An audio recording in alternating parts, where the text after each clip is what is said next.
I am Andy, 67 years old and recently widowed after losing my William just 3 months ago. I was heading to the airport for a much-needed vacation in Florida when I realized I forgot his will in the study. Rushing back home, I opened the door quietly, not wanting to disturb anyone. That is when I overheard my son Thomas and his wife Catherine discussing plans to contest the will and take our house. I wasn't supposed to hear this. Before I continue this story, let me know where you are watching from in the comments below. Hit that subscribe button if you want to see what I did after discovering my own son's betrayal. William and I spent 40 wonderful years together. We met in 1983 at a friend's gallery opening in Manhattan. I was 30 years old, working as a junior designer at a small firm, and William was 32, already making waves in architectural preservation. There was an immediate connection between us, something that felt like coming home. We moved in together after just 6 months, scandalizing both our families, but we knew what we had was special. Over the decades, we built our interior design business from the ground up. Hampstead Interiors became one of the most respected firms in Connecticut, known for blending modern comfort with historical integrity. William handled the architectural elements, while I focused on the interior aesthetics. We complemented each other perfectly, in business as in life. Our crown jewel was our own home, a magnificent Victorian in Westport that William spotted when it was nearly condemned. The previous owners had neglected its maintenance for decades, but William saw its potential immediately. We purchased it for a song in 1992 and spent the next 5 years restoring it to its former glory. William personally refinished every inch of the original hardwood floors, restored the intricate crown moldings, and rebuilt the wraparound porch. I can still picture him covered in sawdust, a wide smile on his face as another piece of history came back to life under his careful hands. The 3-story house sits on 2 acres of land, with gardens I tended myself and a view of the Sound in the distance. The property value has increased tenfold since we bought it, but to us, it was never about the money. It was our sanctuary, our legacy. Thomas, our only child, came into our lives in 1986. We adopted him when he was 3 years old, a bright-eyed little boy who had already experienced too much instability in his young life. William and I promised each other we would give him everything we never had growing up in our own strict households. Perhaps we overcompensated. As Thomas grew older, it became apparent he lacked William's work ethic and my attention to detail. He bounced from college to college, never completing a degree, always finding reasons why a particular school or program wasn't right for him. We supported him financially through it all, hoping he would eventually find his path. Then Catherine entered the picture 13 years ago. Thomas met her at a time when he was attempting to start a landscaping business that William helped finance. Catherine was working at the bank where Thomas set up his business account. Within 6 months, they were engaged, and Thomas abandoned the landscaping venture, claiming the physical labor was damaging his back. From the beginning, something about Catherine unsettled me. She was always perfectly polite to our faces, but there was a coldness behind her smile that never reached her eyes. William was more generous in his assessment, saying she was simply ambitious and practical. Over the years, I tried to warm up to her for Thomas's sake, but the effort was rarely reciprocated. They had twin girls, our granddaughters Lily and Rose, now 9 years old. The girls were the light of William's life, and he doted on them shamelessly. We converted the 3rd floor of our home into a magical playroom for when they visited, complete with window seats, bookshelves, and a miniature Victorian dollhouse that was an exact replica of our home. When William was diagnosed with pancreatic cancer last year, everything changed. The prognosis was grim from the start, but my William faced it with the same quiet dignity with which he approached everything in life. He insisted on getting our affairs in order immediately. We spent weeks with our attorney, Gerald Franklin, ensuring that everything was properly arranged. William was adamant that I be taken care of for the rest of my life, and that provisions were made for the girls' education. The last 3 months since William's passing have been the darkest of my life. The house that once brought so much joy now echoed with memories. I would find myself speaking to him in empty rooms, reaching for him in our bed at night. Even our business, which we had transitioned to a consulting role years ago, held no appeal without him beside me. William's sister Jane, who lives in Naples, Florida, had been calling weekly, insisting I come stay with her for a while. After months of resistance, I finally agreed to a 2-week visit. Jane had arranged for me to meet with her financial advisor as well, to discuss some investment opportunities that William had mentioned before his passing. That's why I needed to bring the will with me. It contained specific notes about these investments. The morning of my flight, I packed with a sense of relief. Perhaps a change of scenery would help clear the fog of grief that had enveloped me. I had a car service scheduled to take me to the airport. As we pulled away from the house, I was mentally reviewing my packing list when I realized with a jolt that I had forgotten the will in William's study. I asked the driver to turn around, assuring him it would only take a minute to retrieve the document. As we approached the house again, I noticed Thomas's car in the driveway. This surprised me, as he rarely visited during weekdays due to his job at an insurance company. Catherine's silver BMW was parked behind his. I hadn't told them I was coming back, and some instinct made me ask the driver to drop me at the corner instead. I walked quietly up our long driveway, using my key to enter through the side door that led directly into the kitchen. I could hear voices coming from William's study down the hall, moving silently across the wooden floor in a way I had perfected during my years of not wanting to wake William when he napped. I approached the partially open study door. Standing in the hallway outside William's study, I could clearly hear Thomas and Catherine's voices. I had no intention of eavesdropping, but Catherine's sharp tone caught my attention before I could announce my presence. "The house alone is worth over $2 million, Thomas. $2 million. And your father left it all to Andy. How is that fair to us, to our daughters?" Catherine's voice had an edge I had heard before when she didn't get her way. "Dad and Andy built this place together, Kate." "It was their dream home," Thomas replied, his voice lacking conviction. "It's a family home, and we are his family. His blood family," Catherine countered.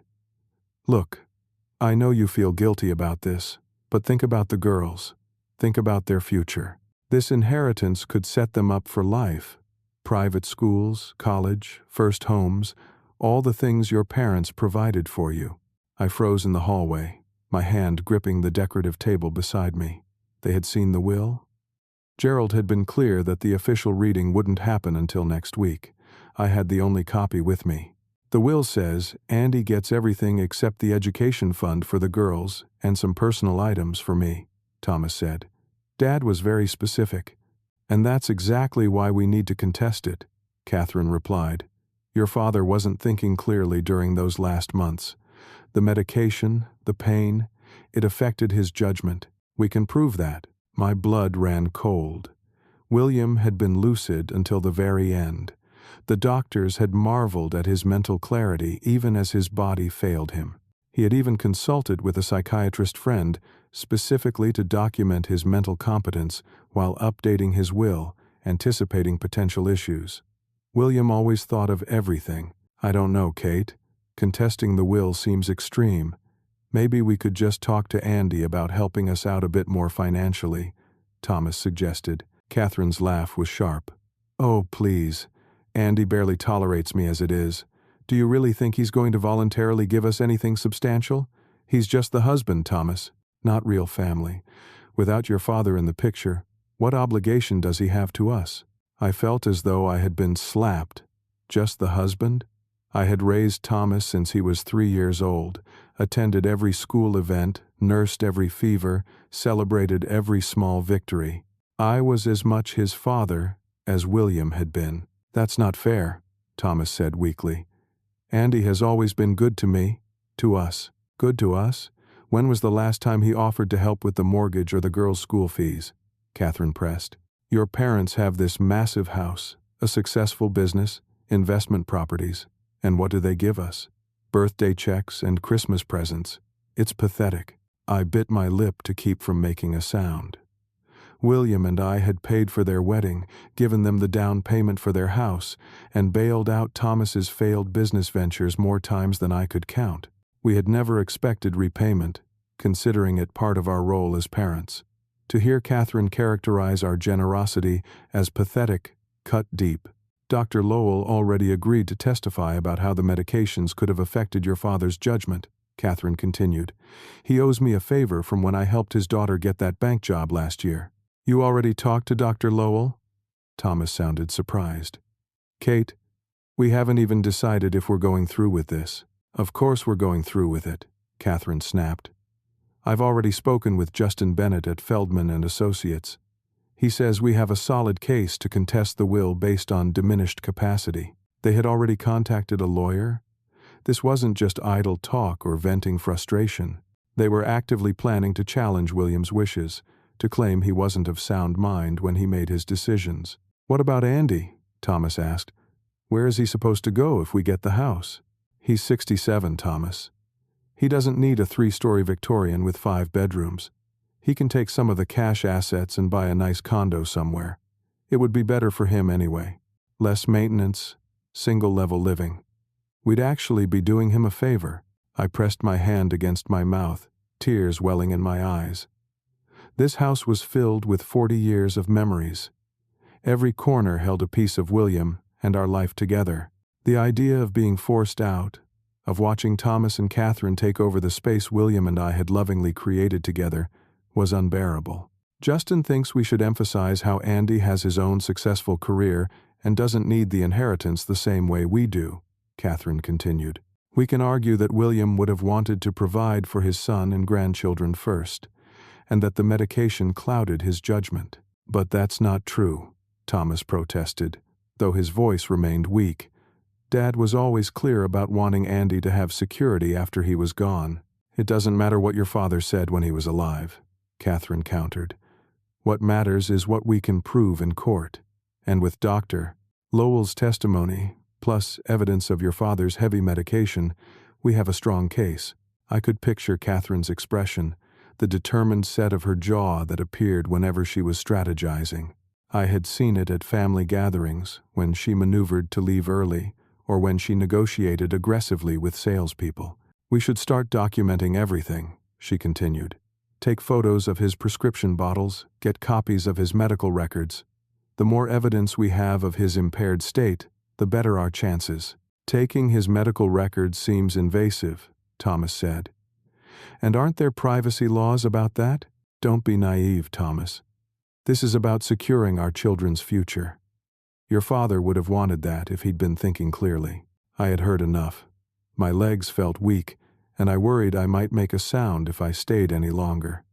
With the same care I had used to enter, I retreated down the hallway toward the kitchen. The will would have to wait. I couldn't risk them discovering me now. As I silently slipped out the side door, I could feel my heart pounding against my ribs. The betrayal cut so deep it physically hurt.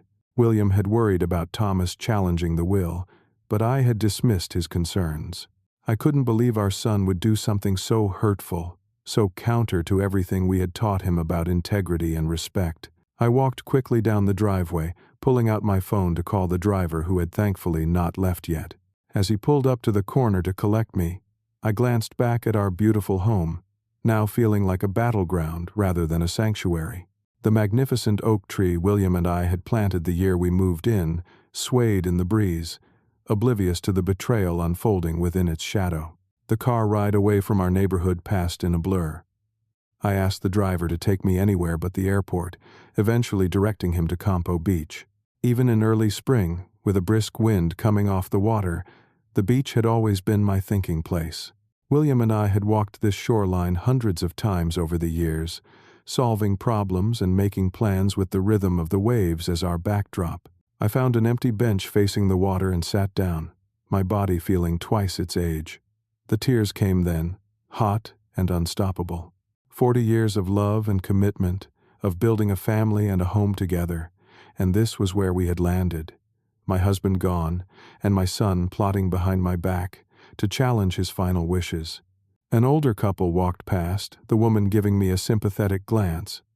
I must have looked like just another grieving widower. They had no idea that I was mourning not only my husband but the son I thought I knew. I pulled out my phone and canceled my flight to Florida. Jane would be disappointed, but this situation required my immediate attention. Next, I called Gerald Franklin, William's attorney, and our friend of 30 years. "Andy, aren't you supposed to be on a plane to Naples?" Gerald's familiar gravelly voice was comforting in its constancy. "Something's come up," I said, trying to keep my voice steady. "I need to see you as soon as possible. It's about William's will." Perhaps he heard the distress in my voice because Gerald immediately cleared his schedule. "Come to the office now. I'll have Diane order in some lunch." An hour later, I sat across from Gerald in his wood-paneled office in downtown Westport, recounting what I had overheard. Gerald's expression grew increasingly grim as I detailed Catherine's plans and Thomas's weak objections. "The nerve," Gerald muttered when I finished. William was meticulously careful about documenting his mental competence. We had Dr. Harriman evaluate him twice during the will preparation process specifically because William anticipated something like this might happen.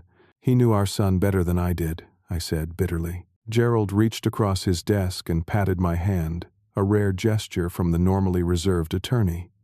"Don't be too hard on yourself, Andy. From what you've told me, Catherine seems to be the driving force here. Thomas isn't exactly stopping her," I pointed out. "True, but she's clearly been planning this for some time without your knowledge. The question now is how we respond." Gerald stood and paced behind his desk, a habit he shared with William.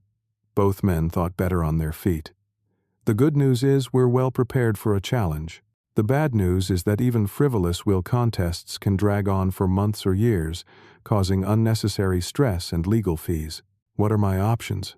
I asked, feeling more clear-headed now that I was taking action. "We have several," Gerald replied. "First and most straightforward, we present the documentation of William's mental competence. Dr. Harriman's evaluations will carry significant weight, especially compared to testimony from Catherine's convenient psychiatrist friend who never even examined William." He continued pacing. "Second, we can gather evidence of their premeditated plan to challenge the will under false pretenses, which could lead to sanctions against them and their attorney. What you overheard could be crucial if we can find a way to document it. And third," Gerald paused, looking at me carefully, "we could consider a settlement to avoid protracted litigation. Sometimes it's worth giving up something small to protect the larger estate and your peace of mind." "No," I said firmly. William was explicit about his wishes. "I won't compromise them to appease Catherine's greed." Gerald smiled, a flash of approval crossing his face. "William said you would say exactly that. He also prepared for it." He walked to a filing cabinet, unlocked it with a key from his pocket, and withdrew a sealed envelope. "He left this with me, to be opened only if someone contested the will." I stared at the envelope, recognizing William's neat handwriting across the front. "In the event of a challenge, open immediately."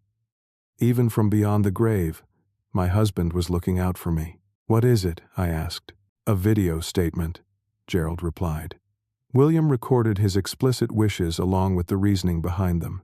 He also addressed Thomas directly, anticipating his potential involvement in a challenge. Fresh tears blurred my vision. William had known this might happen, had prepared for it while keeping his fears from me to spare my feelings. The depth of his love and foresight overwhelmed me. "There's more," Gerald said. "The will that Catherine and Thomas think they know about isn't the only document controlling William's estate." "What do you mean?" "William established an irrevocable trust 5 years ago. Most of his assets, including the house, were transferred into this trust, which has ironclad provisions about how the assets are to be distributed. Even if they somehow managed to successfully challenge the will, which is extremely unlikely, the trust would remain untouchable." For the first time since overhearing Thomas and Catherine's conversation, I felt a glimmer of hope. "So they can't actually take the house?" "Not unless they want to face federal charges for attempting to defraud a legally established trust," Gerald confirmed. "William made absolutely certain you would be protected, Andy." I sat back in my chair, a complex mixture of grief, gratitude, and resolve washing over me. William had anticipated this betrayal from our son, had put safeguards in place without burdening me with his suspicions. "What should I do now?" I asked. "That depends on what outcome you want." Gerald replied, resuming his seat. If you want to maintain a relationship with Thomas, we could approach this diplomatically. Reveal that you know of their plans and offer a chance to back down gracefully before any legal actions are filed. And if I don't care about salvaging the relationship? The words felt harsh in my mouth, but the pain of betrayal was still too raw. Then we prepare for battle, Gerald said simply. We document everything, gather our evidence, and when they file their challenge, we respond with overwhelming legal force. It won't be pretty, and it certainly won't be easy on anyone emotionally, but we would ultimately prevail. I thought about Thomas as a small boy, his hand trustingly in mine as we walked through Central Park. I remembered teaching him to tie his shoes, to ride a bike, to drive a car. I remembered the pride in William's eyes when Thomas graduated high school, despite his mediocre grades, because our son had overcome early learning challenges to get there. I need time to think, I said finally. Of course, Gerald agreed. But there is one immediate decision to make. Do you return home and pretend you know nothing until we're ready to respond? Or do you stay elsewhere to avoid the possibility of tipping them off? I hadn't considered this aspect.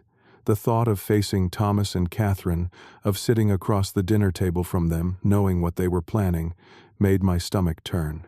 But leaving my home felt like surrendering territory in a battle. I'll go back, I decided. I can handle a bit of acting if it means protecting William's wishes. Besides, I want to see if they reveal anything else about their plans. Gerald nodded approvingly. Just be careful not to let on what you know. And Andy, he added as I stood to leave, remember that whatever happens with Thomas, you are not alone. William made sure of that, and you have friends who care about you. I left Gerald's office with a plan forming in my mind. William had always said I was the strategic one in our relationship, the one who could see 3 moves ahead in any situation. It was time to put those skills to use to honor my husband's final wishes and confront the painful reality of my son's betrayal. I checked into the Westport Inn that evening, needing one night to compose myself before returning home to face Thomas and Catherine. The small hotel room felt confining after our spacious Victorian, but the anonymity was comforting. I ordered room service and barely touched it, my appetite diminished by the day's revelations. My phone rang just after 8 o'clock. Thomas's name flashed on the screen. I took a deep breath, reminding myself to stay calm and reveal nothing. "Hello, Thomas," I answered, trying to keep my voice neutral. "Dad? Where are you?" "I stopped by the house to drop off some mail and you weren't there. I thought you'd be in Florida by now." The concern in his voice sounded genuine, which only confused my emotions further. How could he sound so caring while simultaneously plotting behind my back? "I had to reschedule my trip," I explained, the lie coming easily. "There was an issue with some of the paperwork Gerald and I need to finalize. Nothing serious, just administrative details." "Oh," Thomas sounded relieved. "Kate and I were worried when we couldn't reach you. I wondered how worried they'd really been, or if they were simply checking to make sure I was out of the way for their planning sessions. That's thoughtful of you both. I'll be home tomorrow. Just needed a quiet night to sort through some of your father's papers." "Do you need any help with that?" Thomas offered. "Kate's good with organizational stuff." "I'm sure she'd love to get her hands on more of William's documents," I thought bitterly. "No, thank you. It's actually helping me, going through these memories at my own pace." After ending the call, I sat on the edge of the hotel bed, staring at my reflection in the mirror across the room. I looked every one of my 67 years tonight, the lines in my face deeper, my silver hair unkempt. William would have teased me gently about looking like a mad professor. The following morning I returned home with a fabricated story about meeting with Gerald and deciding to delay my Florida trip. I moved through the house with heightened awareness, noting small changes that indicated Thomas and Catherine had been there during my absence. William's desk drawer was slightly ajar, though I always kept it closed. A photograph of the 4 of us from Thomas's wedding day had been moved from its usual spot on the bookshelf. Over the next week, I maintained the charade of normalcy while gathering information.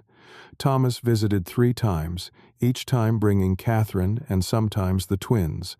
I adored my granddaughters, and found it painful to interact with them naturally while harboring such resentment toward their parents. During their second visit, Catherine casually mentioned real estate values in our neighborhood. "The Sullivans down the street sold for $2.6 million, did you hear? Incredible what these old homes are worth now." "William and I never thought about our home in terms of its market value," I replied, watching her face carefully. "To us, it's priceless." A flash of something calculating crossed Catherine's features before her pleasant mask returned. "Of course, but it's still good to know, right? Especially for estate planning purposes." Thomas quickly changed the subject, looking uncomfortable. I noticed he could barely meet my eyes throughout dinner, focusing instead on his plate or the girls. After they left that evening, I searched William's study more thoroughly, looking for evidence of what they might have been examining. In Thomas's haste to replace everything, he had put William's medical records in the wrong folder. I also discovered Thomas had photographed several pages of William's personal journal from his last months. The betrayal cut deeper with each new discovery. On their third visit, Catherine arrived with a gift basket from a local bakery. "Just a little something to show we're thinking of you," she said, her smile not quite reaching her eyes. The transparent attempt to curry favor might have worked before I knew their plans. Now, it only heightened my awareness of their duplicity. Later that afternoon, I overheard Catherine on the phone in our garden, speaking in hushed tones. "Justin says we need more documentation of his condition in the final weeks." "Yes, I know where to look. Andy suspects nothing."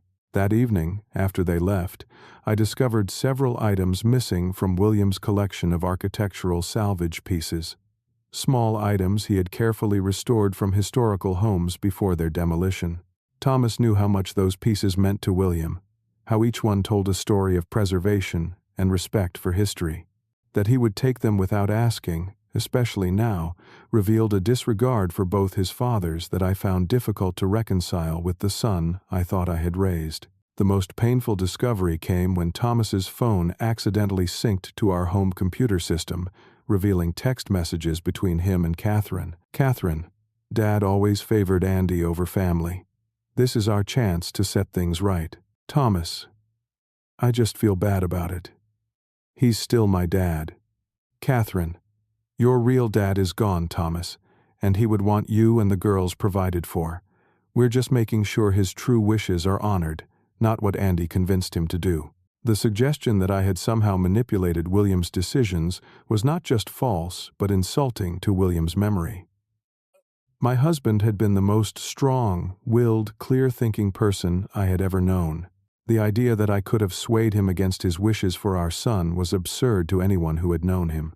That night, I sat in William's study, surrounded by 40 years of our shared life, and allowed myself to fully feel the rage and grief that had been building. I pulled out our wedding album, tracing William's young face with my fingertip. "I don't know what to do," I whispered to his image. "I want to honor your wishes, but I don't want to lose our son completely." The next morning, I called Gerald and asked him to arrange a family dinner at our home for the following Sunday. "It's time to address this head-on," I told him. "I can't continue this charade." "Are you sure that's wise?" Gerald asked. "We might learn more if they continue to think you're unaware of their plans." "I'm too old for games, Gerald," I replied. "William valued directness, and so do I. Besides, I need to look my son in the eye when I ask him why he's doing this." Gerald agreed to attend the dinner as both legal counsel and moral support. I spent the days leading up to Sunday in a strange state of calm resolution. The initial shock and hurt had solidified into determination. Whether Thomas realized it or not, he had forced me to find a strength I didn't know I still possessed. I invited Catherine's parents as well, curious to see how much they knew about their daughter's plans. The stage was set for a confrontation that would determine the future of our family, whatever might remain of it. Sunday arrived with appropriate weather for a showdown. Dark clouds hung low over Westport, and occasional thunder rumbled in the distance. I spent the morning preparing William's favorite pot roast recipe, finding comfort in the familiar routine of chopping vegetables and searing meat. William had always said food was the great equalizer, that people spoke more honestly across a dinner table than in any other setting. Gerald arrived first, carrying a leather portfolio and a bottle of William's favorite bourbon. For after, he said, placing the bottle on the counter.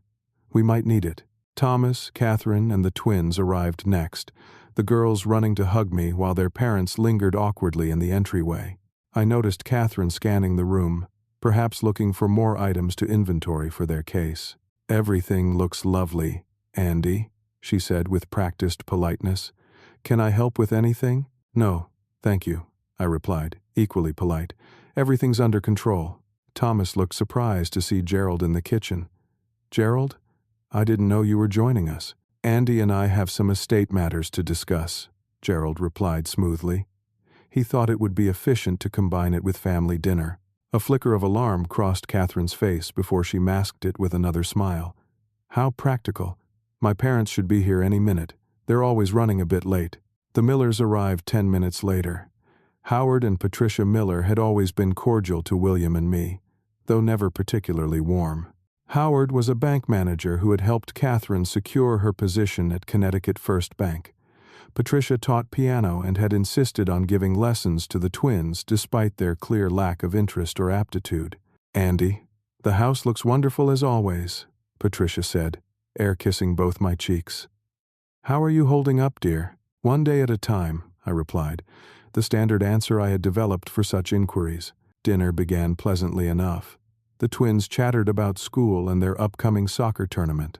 Gerald skillfully directed conversation toward neutral topics like the unseasonably cool spring and the new restaurant that had opened downtown. As I served coffee and dessert, I noticed Catherine give a subtle nod to Thomas.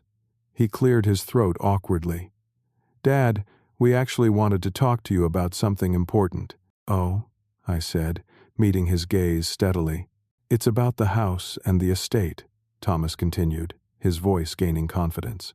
Catherine and I have been discussing the future, and we think it might make sense for you to consider downsizing.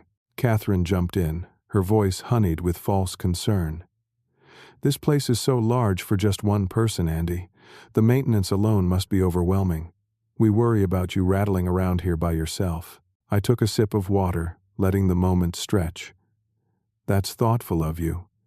And what would happen to the house if I downsized, as you put it? Thomas glanced at Catherine before answering. Well, we thought perhaps the girls could grow up here. They love this house, and it would mean so much to them to have this connection to their grandfather. I see, I said quietly. And what does this have to do with contesting William's will? The silence that fell over the table was absolute. Catherine froze with her fork halfway to her mouth. Thomas went pale.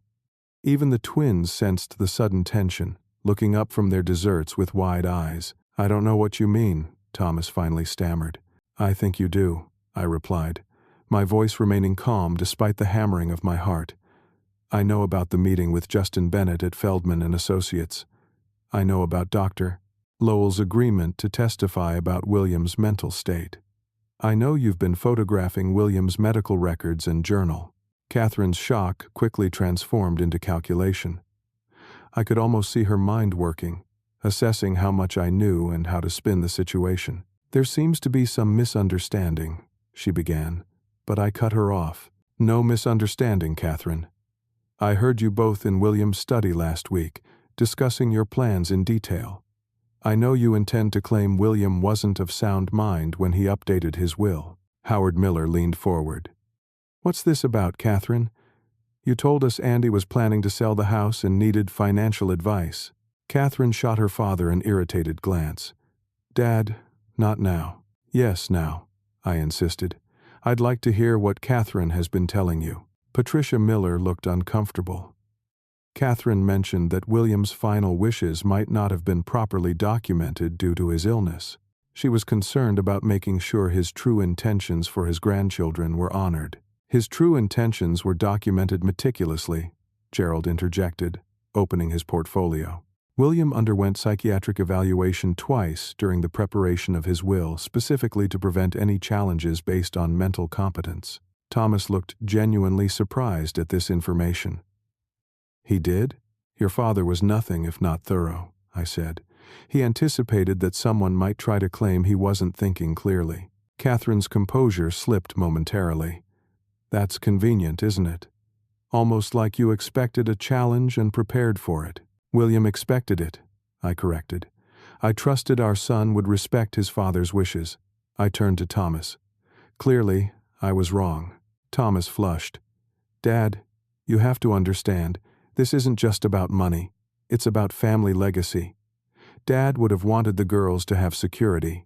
William provided generously for the girls' education in his will, as you well know, I replied. What he didn't do was leave them this house, because it was our home, Thomas, mine, and his. We built it together, restored it together, filled it with 40 years of our life together. But you don't need all this space, Catherine persisted. It's wasteful for one person. What I need, I said, my voice finally betraying emotion, is to not be bullied out of my home by my own son 3 months after losing my husband. The twins were looking increasingly distressed. Lily tugged on Thomas's sleeve. Daddy, why are you and Papa Andy fighting? The innocent question hung in the air, crystallizing the ugliness of the situation. Thomas had the grace to look ashamed. We're having an adult discussion, sweetheart, Catherine told her daughter. Why don't you and Rose go play in the living room? Once the girls had left, the gloves truly came off. You've already filed papers, I stated, not a question. Thomas looked startled. How did you? You've never been good at covering your tracks, Thomas. Not since you were 8 and tried to hide the fact you'd broken William's antique compass. Gerald pulled a document from his portfolio. We have copies of the filing. Interestingly, it contains several factual inaccuracies about William's medical condition and treatment. Catherine straightened in her chair. Our lawyer advised us that William's condition and medications would have affected his judgment. We're simply making sure his true wishes are honored. His true wishes are clearly stated in his will and trust documents, Gerald countered. Trust documents? Thomas looked confused again. I realized with sudden clarity that Catherine had been keeping certain information from Thomas. The look on her face confirmed my suspicion. Your father established an irrevocable trust 5 years ago, Gerald explained. The house and most of his assets are held in that trust, with Andy as the primary beneficiary and trustee. What does that mean? Thomas asked. It means, Gerald said bluntly, that even if you somehow succeeded in challenging the will, which you won't, you still couldn't touch the house or most of the assets. They're protected by federal law. Catherine's face flushed with anger. That can't be legal. I assure you, it's completely legal, Gerald replied. And attempting to fraudulently claim assets from a properly established trust could result in criminal charges. The revelation landed like a bomb at the dinner table. Thomas looked stunned, while Catherine's expression hardened into something ugly. Dad would have wanted us to have the house, Thomas said, but his voice lacked conviction. That was when I felt something inside me break. William, I corrected sharply. His name was William, not Dad when it's convenient for your argument. If you truly want to honor him, at least use his name when you try to dismantle his final wishes. I stood up, suddenly unable to sit at the table any longer. Your father spent his entire career preserving historical homes, Thomas. He believed in protecting the past and honoring the craftsmanship of those who came before us. This house was his masterpiece, not just another asset to be divided up. It's also worth over $2 million, Catherine interjected. To you, perhaps, I replied. To me, it's priceless. It's where William and I built our life. Where we raised you, Thomas. Where we celebrated 40 Christmases and birthdays and anniversaries. Where William took his last breath, surrounded by the beauty he had created. Thomas had tears in his eyes now. I'm sorry, Dad. I just thought. You thought what? I demanded. That I wouldn't fight for William's wishes? That I'd roll over and let you push me out of my own home because Catherine convinced you it should be yours? We're just trying to secure our future, Catherine insisted. By stealing from mine, I countered. By claiming William wasn't of sound mind, which insults his memory and everything he stood for. Howard Miller cleared his throat.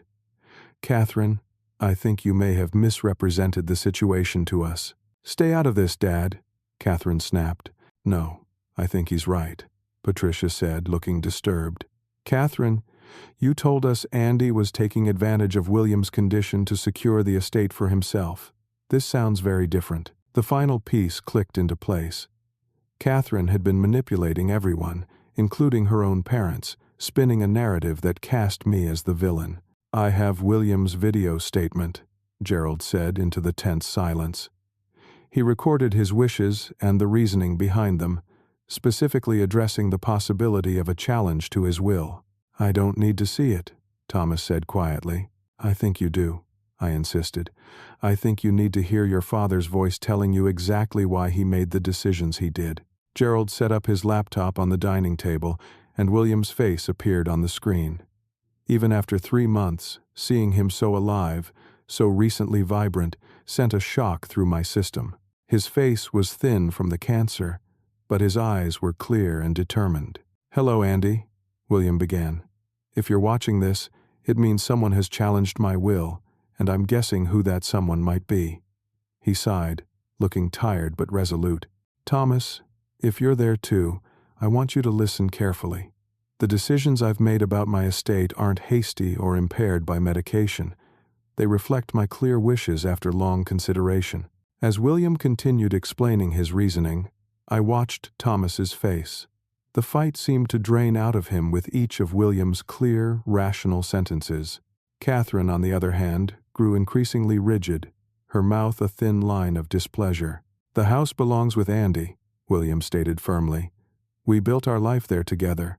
It was our dream, our sanctuary, and it should remain his home for as long as he wants it. Thomas, your inheritance includes the education fund for the girls, and personal items I've specifically designated for you. It's generous and appropriate.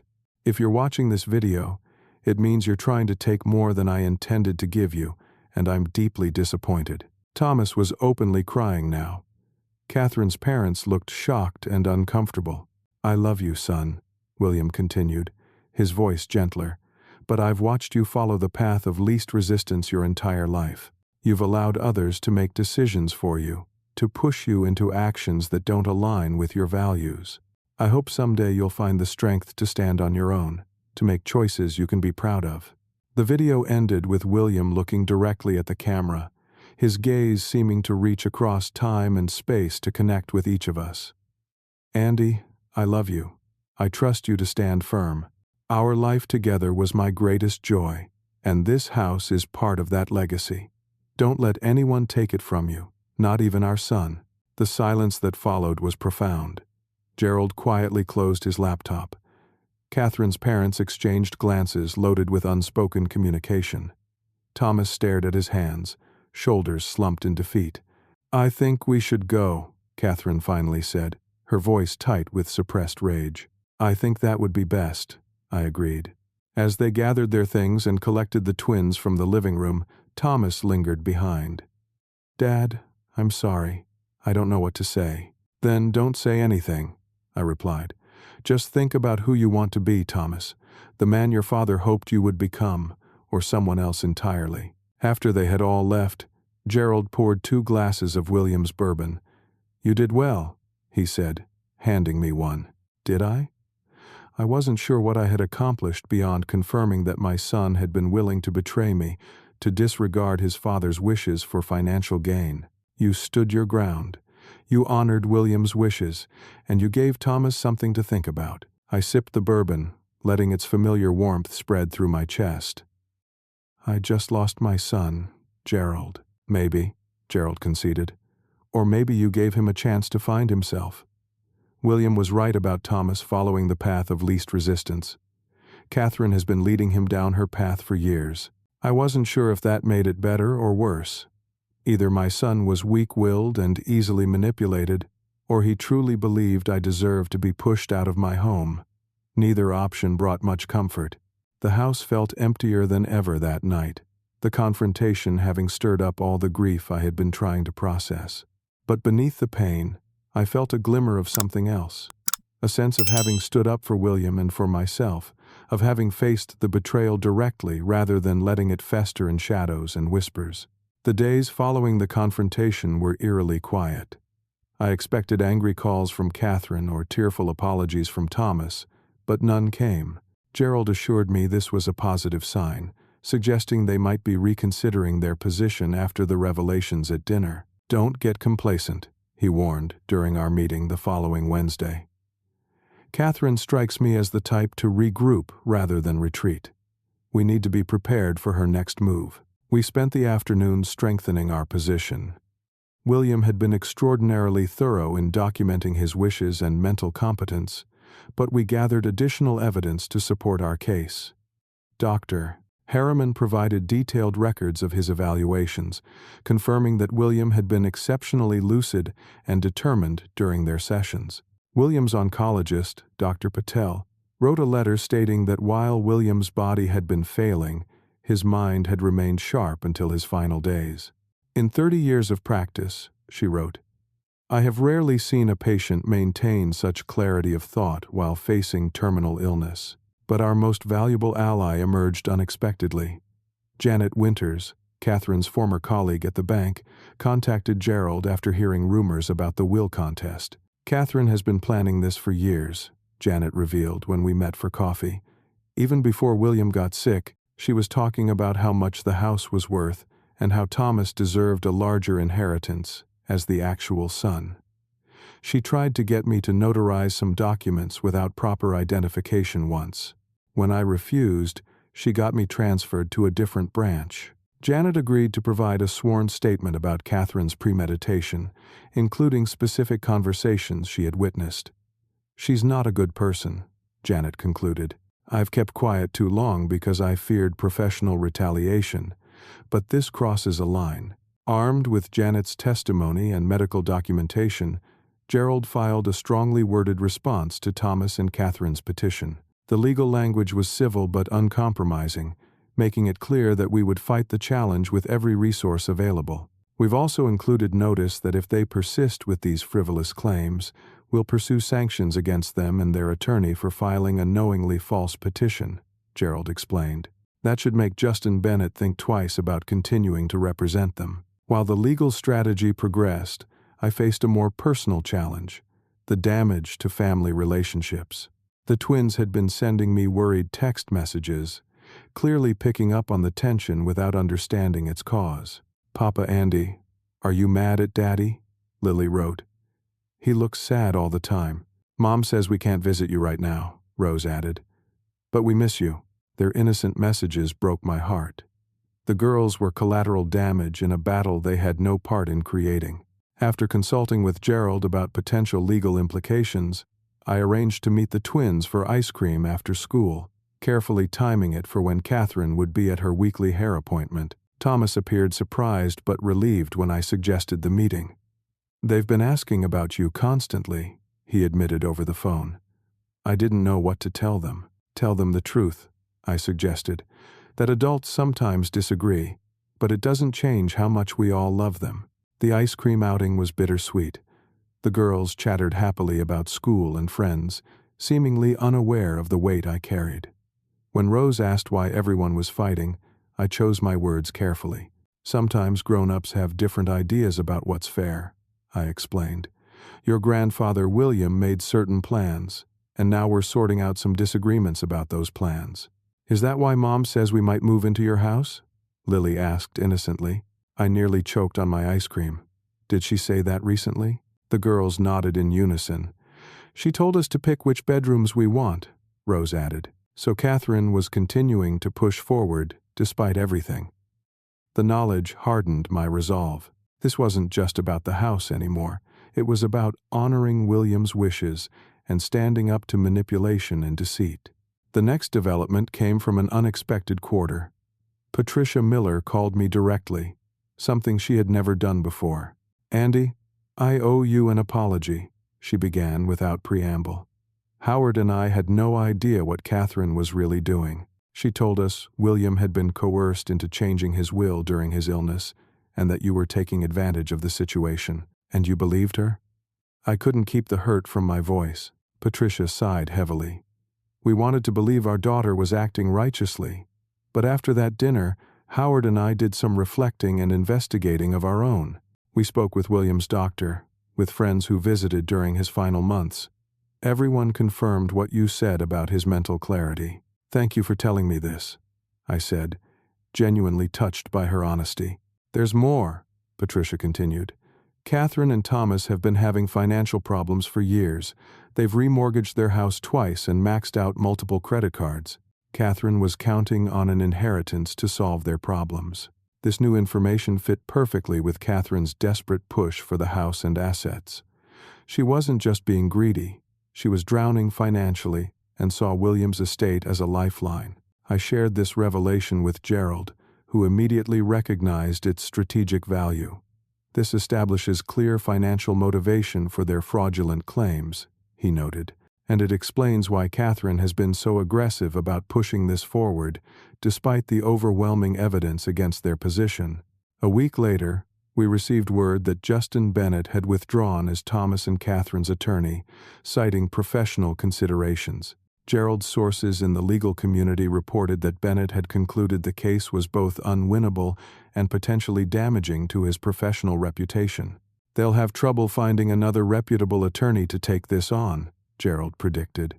"The evidence of William's competence is too strong, and now with Janet's testimony about Catherine's premeditation, any lawyer would see this as a losing battle with potential for sanctions." He was right. 3 days later, we received official notice that Thomas and Catherine were withdrawing their petition, contesting the will. The victory should have felt more satisfying than it did. Instead, I felt a profound sadness that it had come to this at all. William and I had raised Thomas to value integrity and family above material possessions. Somewhere along the way, those lessons had been forgotten or overridden. The final confrontation happened not in a courtroom but in our garden. Thomas came alone, looking haggard and defeated. I was pruning William's beloved rose bushes when he arrived unannounced. "Dad," he began hesitantly, "I've come to apologize." I continued pruning, not yet ready to make this easy for him. "For which part, Thomas? For trying to take my home? For claiming your father wasn't of sound mind? For letting Catherine manipulate you into betraying both your parents?" "For all of it," he said quietly. "I've been a coward. You and Dad taught me better than this." I finally put down my pruning shears and faced him. "Yes, we did. Catherine and I are separating," he continued. "After the petition was withdrawn, we had a huge fight. She blamed me for not pushing harder, for not finding another lawyer," she said. His voice broke. "She said I was useless, just like my real parents must have been, since they gave me up." The cruelty of the statement took my breath away. Thomas had struggled with abandonment issues throughout his childhood, despite William's and my constant reassurances that he was loved and wanted. "She didn't mean it," I said automatically. The parental instinct to protect him still strong despite everything. "She did," Thomas contradicted, "and it made me see clearly for the first time just how much she's been controlling me, using my insecurities against me. Dad was right in that video. I've been letting others make my decisions for too long." I studied my son's face, seeing genuine remorse and something else that had been missing for years: determination. "What will you do now?" I asked. "Start over," he said simply. "I've got an apartment lined up. I'm fighting for joint custody of the girls. And I'm going back to school to finish my degree in landscape architecture, like I always wanted before Catherine convinced me it wasn't practical." Pride and hope mingled with the lingering hurt. "Your father would be proud of that decision." "I know I can't undo what happened," Thomas said, his eyes filling with tears. "I betrayed your trust and disrespected Dad's memory. I wouldn't blame you if you never forgave me." I thought of William then, of his capacity for forgiveness coupled with his insistence on accountability. Forgiveness takes time, Thomas. Trust takes even longer to rebuild. But we're family, and your father believed in second chances. Thomas nodded, understanding that this was neither full forgiveness nor permanent estrangement, but the beginning of a difficult path toward reconciliation. "The girls miss you," he said. "Would it be okay if I brought them to visit more regularly, without Catherine?" "I'd like that," I admitted. "They're innocent in all this." As Thomas left, promising to call about visiting with the twins that weekend, I returned to tending William's roses. The physical work helped process my tangled emotions, William had always said that gardening was good for the soul, a tangible reminder that beauty requires both nurturing and occasional painful pruning. That evening, I sat in William's favorite chair on the porch, watching the sunset paint the sky in shades of orange and purple. For the first time since his death, I felt a sense of peace mingled with the grief. I had honored his wishes, protected our home, and perhaps even helped our son find his way back to the values we had tried to instill. "You were right," I whispered to William's memory. "About all of it. I just wish you were here to see it resolved." The breeze stirred the wind chimes William had hung years ago, their gentle melody a comforting presence in the gathering twilight. In that moment, it was almost possible to believe he could hear me, that he knew his final wishes had been honored and his family would eventually heal. 3 months after the confrontation at the dinner table, I finally made the trip to Florida to visit Jane. William's sister welcomed me with open arms and zero judgment about the family drama I had just navigated. "William always worried about Thomas's backbone," she remarked as we sat on her lanai, watching dolphins play in the distance. "But he never doubted your strength, Andy. He told me once that if anyone tried to challenge his wishes after he was gone, you would be a force to reckon with." "I didn't feel very strong," I admitted, "just heartbroken and angry." "Those emotions can be powerful fuel," Jane said wisely. "The question is what you do with them." Over the 2-week visit, Jane introduced me to her circle of friends, many of whom had also lost spouses. There was something therapeutic about being around others who understood the unique pain of losing a life partner, who didn't expect me to be over it after a few months. Frank, a 72-year-old former professor who had lost his husband 2 years earlier, became a particularly good friend. He had navigated his own family conflicts after his loss and offered practical advice about moving forward. "The first year is about survival," he told me during a sunset walk on the beach.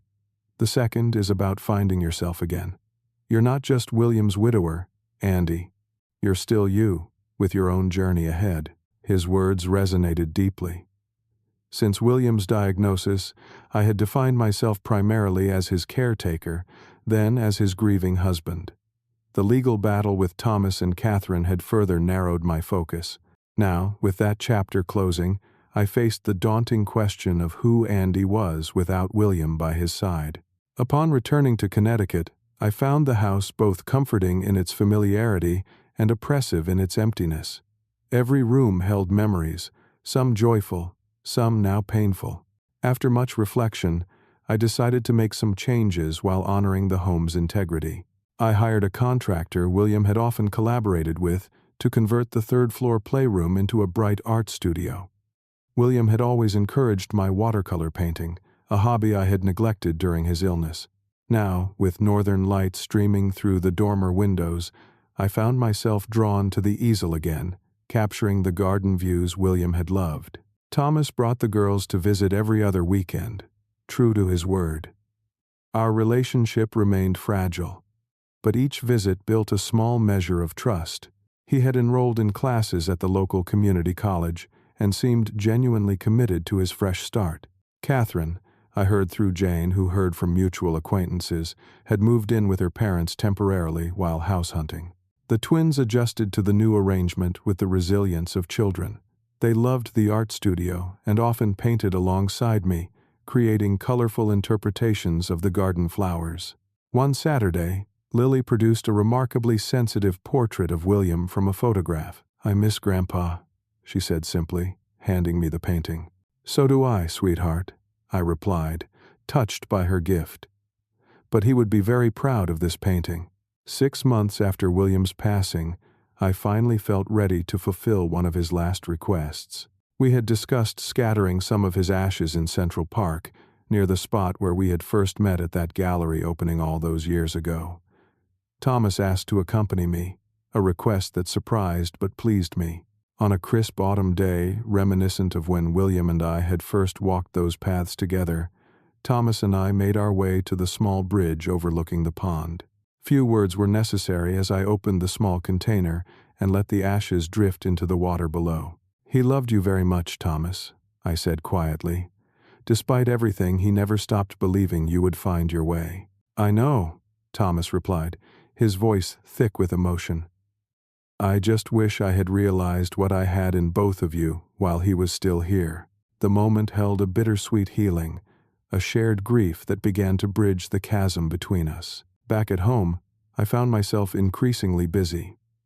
Several of William's former clients contacted me about consulting on preservation projects. At first, I declined, unsure if I could bear to continue our work without him, but eventually, I accepted a small project restoring a historical library in New Haven. The work engaged my mind and connected me to William's passion in a way that felt honoring rather than painful. I also joined a widower's support group at the local community center, where I met others navigating similar journeys of grief and reinvention. The shared experiences helped normalize my conflicting emotions and provided practical strategies for building a new life while keeping William's memory alive. Michael, the group facilitator, encouraged us to identify one positive action each week that honored our lost partners while also nurturing our individual growth. For me, this often involved teaching the twins some skill William had valued, like identifying architectural periods or properly caring for antique furniture.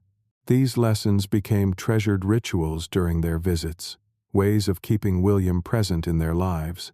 1 year after William's passing, I hosted a small gathering at the house to commemorate his life. Jane flew in from Florida, as did several dear friends from across the country. Gerald came with his wife, and even Patricia Miller attended, though Catherine predictably did not. Thomas helped me prepare the house, hanging William's favorite paintings and arranging photographs that chronicled our 40 years together. As guests shared stories and memories, I was struck by how much joy filled the rooms that had once echoed with legal threats and painful betrayal. Later that evening, after most guests had departed, Thomas lingered to help clean up.